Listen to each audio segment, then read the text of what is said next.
नागरिक शास्त्र की ऑनलाइन कक्षा में आपका स्वागत है। आशा है आप सभी लॉकडाउन के नियमों का पालन कर रहे होंगे। हम लोग पढ़ रहे हैं पहला अध्याय शीत युद्ध का दौर और आज ये हमारा तीसरा लेक्चर है। कल की कक्षा में हम लोगों ने देखा था कि दो विश्व युद्ध कौन कौन से हुए, उनका परिणाम क्या हुआ, शीत युद्ध क्या था और शीत युद्ध में क्या क्या होता है, शीत युद्ध शुरू क्यों हुआ। हम लोगों ने इसके 3 कारण देखे थे। पहला कारण था अमेरिका और सोवियत संघ के बीच मतभेद, जो परमाणु बम के निर्माण को लेकर के था और दोनों की विचारधाराओं में मतभेद था। दूसरा कारण था परमाणु बम की उपस्थिति, जिसने एक अवरोध एवं संतुलन का काम किया था। और तीसरा था दोनों महाशक्तियों द्वारा सैन्य गठबंधनों का निर्माण। हम लोगों ने ये चीज़ देखी थी। इन दोनों महाशक्तियों ने 2 महत्वपूर्ण सैन्य संगठनों का निर्माण किया था। एक पहला जो सैन्य संगठन था नाटो, उत्तरी अटलांटिक संधि संगठन, जिसका निर्माण अमेरिका ने किया था और अप्रैल 1949 में बना था। और दूसरा महत्वपूर्ण संगठन था वार्सा संधि, जिसका निर्माण सोवियत संघ ने 1955 में किया था। ये 2 चीज़ें हम लोगों ने देखी थी। अब आप इसके इन दोनों के बारे में इस महत्वपूर्ण तस्वीर के जरिए आप जान सकते हैं कि इनमें कौन कौन से देश शामिल थे। ये रहे, ये जो आपको पीले रंग की दिखाई पड़ रहा होगा मैप में, ये सारे के सारे नाटो के सदस्य देश हैं। इनमें से आप देख रहे होंगे स्पेन है, France, Britain, Norway, Belgium, Luxembourg, ये सारे देश, ये पूरी की पूरी जो पीले रंग से आपको दिखाई पड़ रही है, ये के सारे सारे नाटो सदस्य देशों का है। दूसरा है ये जो लाल रंग से आपको दिखाई पड़ रहा है, ये सारा का सारा चेकोस्लोवाकिया, पूर्वी जर्मनी, पोलैंड, रोमानिया, हंगरी, ये सब सोवियत संघ के प्रभाव में थे और ये सब वार्सा संधि संगठन के देश थे। ठीक है, तो आपको इन चीज़ों को ध्यान में, अब आपको करना क्या है, अपनी कॉपी में इन देशों के नाम लिखने हैं। पहला नाटो सदस्य लिखिए, नाटो सदस्य देशों के नाम, और उनमें ढूंढ ढूंढ करके इन लोगों के नाम लिखिए। जैसे आप नाटो सदस्य में कौन कौन शामिल हैं, स्पेन है, पुर्तगाल है, फ्रांस, लग्जमबर्ग, बेल्जियम, ब्रिटेन, इन सब देशों के नाम ढूंढिए और इससे और ये लिखिए। इसकी PDF कॉपी आपको उपलब्ध करा दिएंगे। और इसी के साथ साथ आपको वार्सा संधि में कौन कौन से देश शामिल हैं, ये जो लाल रंग के हैं, इन देशों के नाम पढ़िए और इन लोगों के नाम एक तरह से नोट करिए। ठीक है, चलिए अब आगे चलते हैं। अब हमें ये जानना है कि इस शीत युद्ध जो हो रहा था, इस दौरान क्या क्या घटनाएं घटी, कौन कौन से नए बदलाव आने शुरू हुए और हमें इस क्या क्या चीज़ें हो रही थी। तो पहली चीज़ जो थी वो था कि संपूर्ण विश्व 2 गुटों में बंट गया। एक अमेरिकी गुट और दूसरा सोवियत गुट। हम लोगों ने देखा था कि 2 नई महाशक्तियां उदय हुई थी, अमेरिका और सोवियत संघ के रूप में। तो दोनों ने अपना अपना प्रभाव बढ़ाने के लिए अपने अपने गुट बनाने शुरू कर दिए। एक अमेरिका था, दूसरी तरफ सोवियत संघ था। तो एक तरह से देखा जाए तो शीत युद्ध के दौरान पूरी दुनिया 2 गुटों में नजर आ रही थी। कोई देश या तो सोवियत संघ के पक्ष में था या तो अमेरिका के पक्ष में था। दूसरी महत्वपूर्ण घटना हुई, महाशक्तियों के बीच तनाव का मुख्य अखाड़ा यूरोप बना।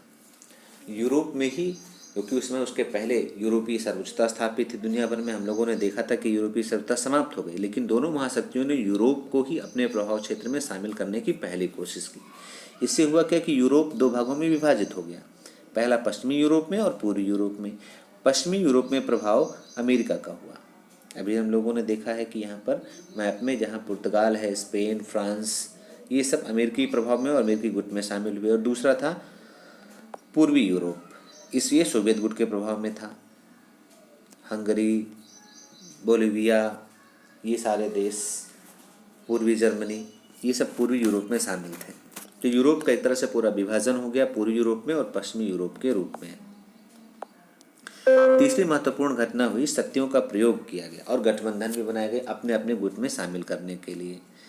शक्तियों के प्रयोग का मतलब था कि सैन्य शक्ति का प्रयोग किया गया, हथियार यूज किए गए, सेना का इस्तेमाल किया गया और गठबंधन भी बनाए गए। दोनों गुटों ने किया। जैसे पूर्वी यूरोप में देखा जाए, जहाँ सोवियत संघ का प्रभाव था, तो वहाँ पर सैनिक शक्ति का अधिक प्रयोग किया गया। हर लगभग सोवियत संघ के प्रभाव में आने वाले हर देश में सोवियत संघ की सेना की उपस्थित रहती थी। अमेरिका ने भी इसी तरह से कई देशों में सेना का प्रयोग किया, लेकिन इसके साथ साथ गठबंधन का इसने ज़्यादा जोर दिया। अमेरिका ने उस समय 2 महत्वपूर्ण गठबंधन बनाए, एक था सीटो और दूसरा था सेंटो। सीटो का पूरा नाम है दक्षिण पूर्व एशियाई संधि संगठन और सेंटो का पूरा नाम है केंद्रीय संधि संगठन। सीटो का मतलब है south east Asian treaty organization और सेंटो का पूरा मतलब है सेंट्रल ट्रीटी ऑर्गेनाइजेशन। ये 2 गठबंधन ऐसे थे, एक तरह से ये भी सैनिक गठबंधन ही थे जो अमेरिका के पक्ष में खड़े थे और अलग अलग क्षेत्रों के लिए शामिल किए। सीटों बनाया गया था उन देशों, दक्षिण पूर्व एशियाई देशों के लिए जहाँ म्यांमार, इंडोनेशिया, थाईलैंड, ये सारे देश हैं। और सेंट्रो बनाया गया था मध्य एशिया के लिए, नाम ही है सेंट्रल ट्रीटी ऑर्गेनाइजेशन। तो मध्य एशिया में जहाँ कजाकिस्तान, अजरबैजान, तुर्की और ये सारे देश शामिल हैं उसमें।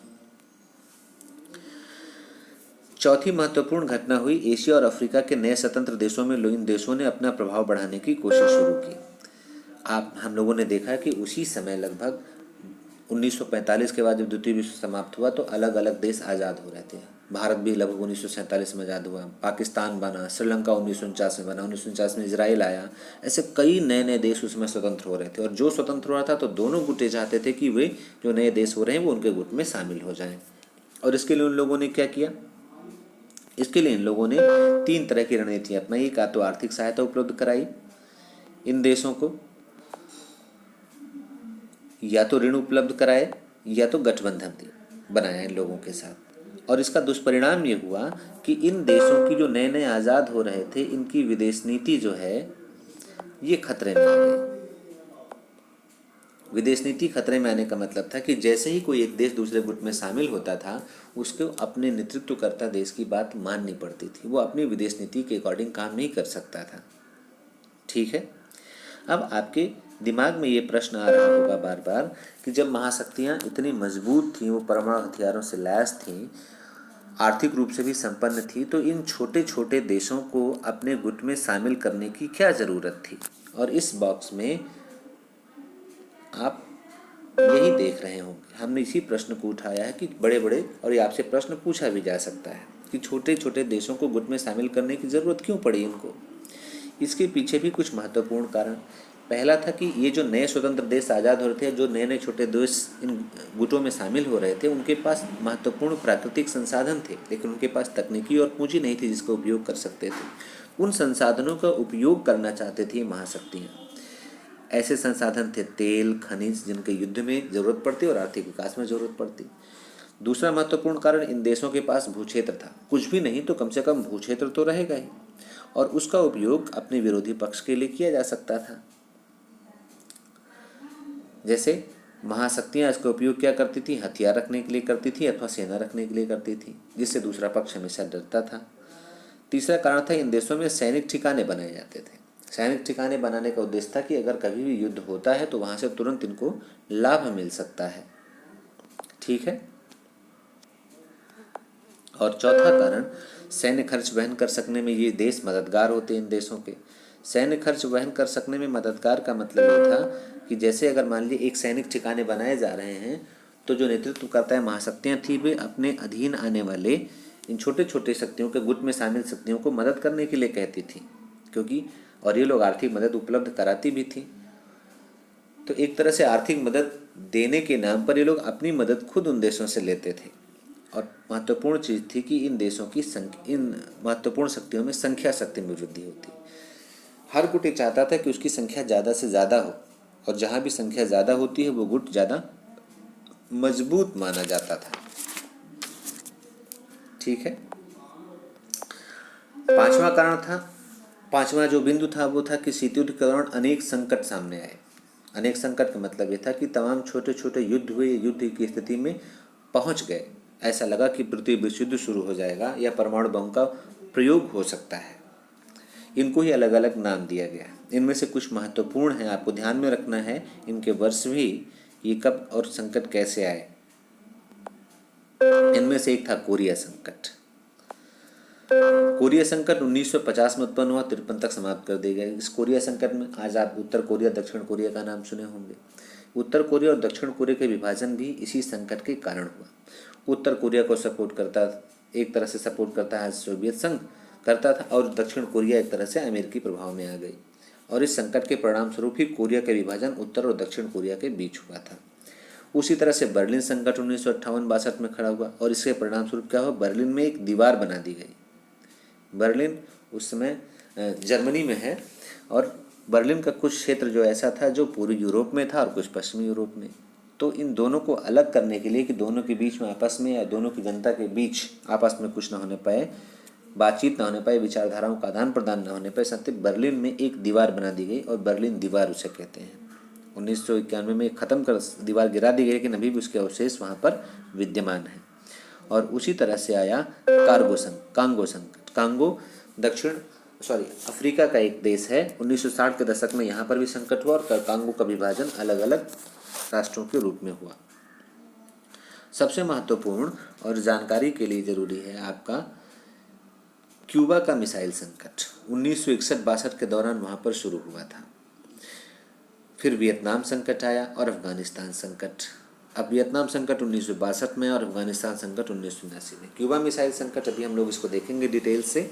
वियतनाम संकट के बारे में इतना जान लीजिए कि वियतनाम में 1962 में अमेरिका ने वहाँ पर हस्तक्षेप किया, मतलब अपनी सेना भेजी, लेकिन वो वहाँ फंस गया। वियतनाम को जीतने के चक्कर में ऐसा था कि वियतनाम सोवियत प्रभाव में था। वहाँ पर गृह युद्ध हुआ। गृह युद्ध के परिणाम स्वरूप उत्तरी वियतनाम और दक्षिणी वियतनाम में हो गया। दक्षिणी वियतनाम अमेरिकी प्रभाव में हुआ, लेकिन वहाँ की सरकार उत्तरी वियतनाम से संघर्ष की स्थिति में आ गई। दक्षिणी वियतनाम को अमेरिका लगातार सहयोग दे रहा था, लेकिन वहाँ के कुछ लोगों ने अपनी सरकार के विरुद्ध विद्रोह कर दिया और उन विद्रोहियों को पूरी सहायता उपलब्ध कराई सोवियत संघ ने। ऐसी स्थिति में अमेरिका ने वहाँ पर अपने सैनिक उतार दिए और इसका दुष्परिणाम हुआ कि अमेरिका वियतनाम को जीत तो नहीं पाया, उसका नुकसान बहुत हुआ। और उसी तरह से संकट उत्पन्न हुआ अफगानिस्तान में 1979 में, जब अफगानिस्तान की जो सरकार थी वो सोवियत प्रभाव में थी, लेकिन वहाँ के कुछ लड़ाके, कुछ मुजाहिदीन सरकार के विरुद्ध विद्रोह कर दी। इस विद्रोह को दबाने के लिए सोवियत संघ ने वहाँ सेना भेज दी और जिसका विरोध किया अमेरिका ने। अमेरिका ने सीधे कहा कि अफगानिस्तान से सोवियत संघ अपनी सेना वापस ले, नहीं तो सरकार को पूरी मदद करेगी, विद्रोहियों को पूरी मदद करेगी अमेरिका। और अमेरिका ने किया भी ऐसा, और वो जो मुजाहिदीन थे बाद में यही तालिबान के रूप में कन्वर्ट हो गए, जब वहाँ से सेना एटलीस्ट हटाना पड़ा सेना वहाँ से रूस को। लेकिन जो हथियार उपलब्ध कराए थे उन मुजाहिदीनों को उन्होंने बाद में अपने आप को पूरे तालिबान में संघर्ष छेड़ने के लिए उसका उपयोग किया। छठवां और महत्वपूर्ण जो बिंदु है इसमें वह है गुटनिरपेक्ष आंदोलन का उदय। गुटनिरपेक्ष आंदोलन का उदय जब दुनिया दो गुटों में विभाजित हो गई, एक तरफ सोवियत संघ था, एक तरफ अमेरिका, तो कई देशों को ऐसा लगा कि हम अपनी स्वतंत्र विदेश नीति बचा सकते हैं या अपनी विदेश नीति स्वतंत्र बना सकते हैं। उनमें नेहरू नीति, कर्नल नासिर, मार्शल टीटो, ऐसे कई नेता थे और अलग अलग देश थे जो किसी भी गुट में शामिल नहीं होना चाहते थे। इन लोगों का एकमात्र उद्देश्य था अपनी विदेश नीति को स्वतंत्र बनाना और नव उपनिवेशवाद में शामिल नहीं होना था। इसलिए इन लोगों ने एक आंदोलन शुरू किया कि दुनिया को दो गुटों के रूप में ना देखा जाए। कोई देश ऐसा भी हो सकता है जो स्वयं अपना अलग रह सकता है, ना तो इस गुट में ना तो उस गुट में, और अपनी स्वतंत्र विदेश नीति का पालन करना है। इसी को गुटनिरपेक्ष आंदोलन भी हम लोग अभी आगे डिटेल्स में देखेंगे। और सातवां महत्वपूर्ण बिंदु था महाशक्तियों के बीच परमाणु अस्त्रों के प्रयोग को लेकर अनेक समझौते हुए। कभी कभी ऐसा भी हुआ कि दोनों महाशक्तियों को लगा कि संकट इतना बढ़ सकता है कि दोनों राष्ट्रों का अस्तित्व भी समाप्त हो जाएगा, तो उन लोगों ने संकटों को समाप्त करने के लिए आपस में समझौते भी किए हैं। ये समझौते कौन कौन से हुए हैं इसकी लिस्ट अभी हम लोग आखिरी में देखेंगे, आपसे बताएंगे। ऊपर हम लोगों ने चर्चा की थी क्यूबा मिसाइल संकट की, इसकी। अभी क्यूबा मिसाइल संकट क्या था ये आपके कोर्स में और यहाँ से प्रश्न पूछा जाएगा, साथ ही थोड़ा सा इसके बारे में हम लोग जान लेते हैं। क्यूबा संकट क्या था? क्यूबा अमेरिका के पास एक छोटा सा देश है, आप इस तस्वीर में देख सकते हैं। ये जो आप देख रहे हैं पूरा का पूरा सफ़ेद रंग से, ये है अमेरिका, और यहीं पर ये जो छोटा सा है ये है क्यूबा। ये ध्यान में रहेगा, क्यूबा से और अमेरिका के बीच की जो दूरी है वो मात्र 90 किलोमीटर की है। यहाँ से ये 90 किलोमीटर की दोनों के बीच की दूरी है। 90 किलोमीटर से आप देख सकते हैं कि यहाँ शुरू हो जाएगा अमेरिका। अब आते हैं मूल बिंदु पर। इस नक्शे को आपको ध्यान में रखना है और अभी बताएंगे कि इस तस्वीर में जो सर्किल दिया हुआ है इसका क्या मतलब है। 1956 में यहाँ पर फिदेल कास्त्रो ने क्या किया, क्यूबा क्रांति के जरिए क्यूबा में सरकार का तख्ता पलट कर दिया। तख्ता पलट का मतलब वहाँ की सरकार को हटा दिया।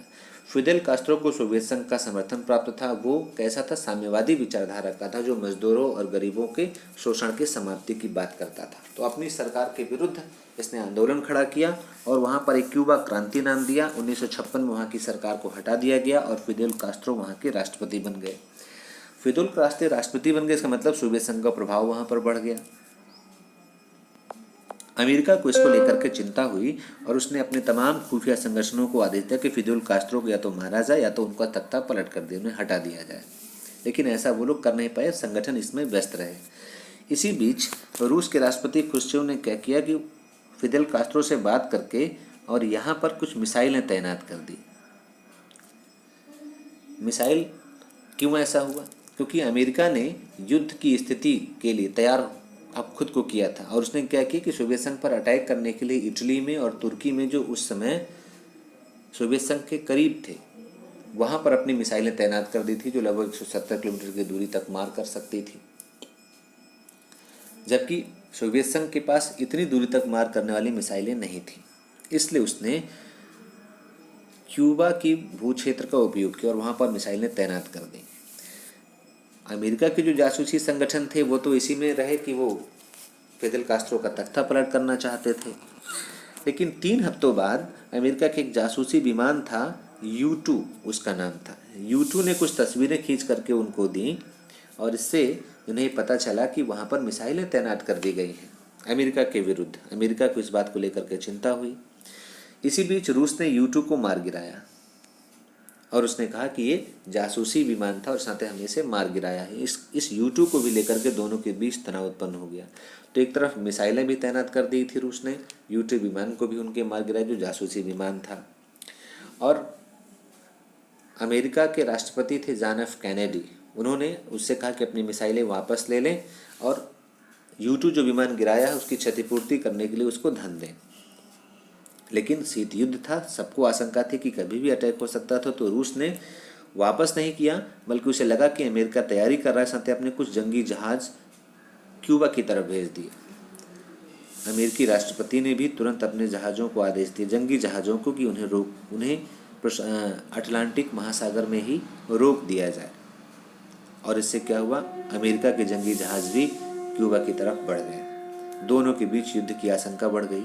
जो मिसाइलें थी वो परमाणु मिसाइलें थी। ऐसा लगा कि अब परमाणु युद्ध हो सकता है और पूरे अंतर्राष्ट्रीय जगत इससे थर्रा गया। दोनों पक्षों पर दबाव बढ़ने लगा कि दोनों को आपस में समझौता करना चाहिए और अंततः 13 दिन के विवाद के बाद दोनों ने आपस में एक गुप्त समझौता किया। 13 दिन बाद एक समझौता संपन्न होता है और दोनों, रूस ये कहता है कि उसे वो अपना मिसाइल वापस ले लेगा, लेकिन उसके बदले में तुर्की से रूस को भी, अमेरिका को भी अपनी मिसाइलें वापस लेनी पड़ेंगी। और इस तरह से क्यूबा मिसाइल संकट कुछ दिनों बाद लगभग समाप्त हो जाता है, जहां लग रहा था कि तृतीय विश्व युद्ध के मुहाने पर पूरी दुनिया आकर के खड़ी हो गई है। ये जो मैंने आपसे कहा था कि बताएंगे कि क्या है, ये चारों देख रहे होंगे पूरा सर्किल, ये था मिसाइलों की मार करने की रेंज। अगर यहाँ क्यूबा देख रहे होंगे आप, सेंटर में है, यहाँ पर क्यूबा बिल्कुल केंद्र में है। यहाँ से मिसाइलें कितनी दूर तक मार कर सकती थी। अमेरिका का आप देख रहे हो, लगभग पूरा अमेरिका यहाँ तक इसकी जद में है। तो अमेरिका के लिए बहुत बड़े खतरा था और इसीलिए उसने पूरा विरोध किया और एक तरह से तृतीय विश्व युद्ध के मुहाने पर दुनिया आकर के खड़ी हो गई थी। अभी हम लोगों ने चर्चा किया था कि दोनों राष्ट्रों के बीच कुछ समझौते भी संपन्न हुए थे परमाणु बम को समाप्त किया, उन्हें कम करने को लेकर के।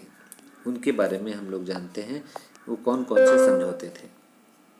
ये समझौते हैं, पहला समझौता था LTBT, नाम है सीमित परमाणु संधि संगठन।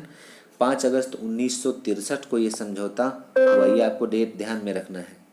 उसी तरह से परमाणु अप्रसार संधि है, नाम है पूरा NPT, ये 1967 में हुआ। ये ध्यान में रखना है आपको, ये आपके एक नंबर के प्रश्न पूछे जा सकते हैं। उसी तरह से सामरिक अस्त्र परिसीमन वार्ता, जिसको साल्ट नाम दिया गया, ये कई चरणों में हुआ था साल्ट 1, साल्ट 2, साल्ट 3, साल्ट 4 अलग अलग हुए। 1972 में आपको ध्यान में रखना है, 1972 में ये साल्ट फर्स्ट हुआ। पूरा नाम सामरिक अस्त्र परिसीमन वार्ता स्ट्रेटेजिक आर्म्स लिमिटेशन टास्क है। साल्ट 2 उसी तरह से 1919 इसके बाद 1972 के बाद शुरू हुआ और 1979 में जाकर के साल्ट 2 वार्ता संपन्न होती है। उसी तरह से आपका स्टार्ट नाम से हुआ सामरिक अस्त्र न्यूनीकरण। स्टार्ट 1 1991 में और स्टार्ट 2 उसके बाद लगभग शुरू हुआ 1991 और 1993 में। इनका नाम आपको जानना होगा और इनमें क्या क्या हुए ये आपको डिटेल्स में यहाँ पर दिए हैं। इसका PDF कॉपी भी आपको उपलब्ध हो जाएगी और उसमें आप इस चीज़ को डेली पढ़ सकते हैं। जहाँ समझ में ना आए वो अगली कक्षा में आप हमसे पूछेंगे या फ़ोन करके पूछिए। कल की कक्षा और कल से हम लोग अब इस पर प्रश्न भी करेंगे। हम लोग इतना पढ़ चुके हैं, आप दोबारा इसे बार बार पढ़ेंगे। कल से हम आपको इस पर कुछ प्रश्न भी इसमें देंगे जो आपको सॉल्व करने होंगे। वो चाहे PDF उपलब्ध करा देंगे या इसी वीडियो में आपको उपलब्ध हो जाएगा। ठीक है, थैंक यू।